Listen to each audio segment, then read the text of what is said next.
क्या? मुस्तफा, जब हम सो रहे थे तो तुमने देखा हमारे पीछे लोगों ने क्या क्या गुल खिलाए। बेटी फजूल बातें मत करो। माफ कीजिएगा बाबा जान। तुम मेरे साथ ऐसा कैसे कर सकते हो? हाँ, कैसे?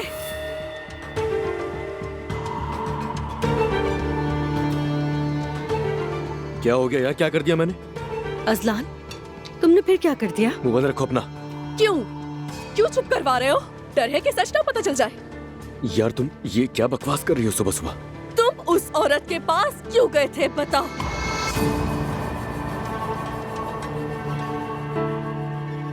अब ये सब क्या हो रहा है?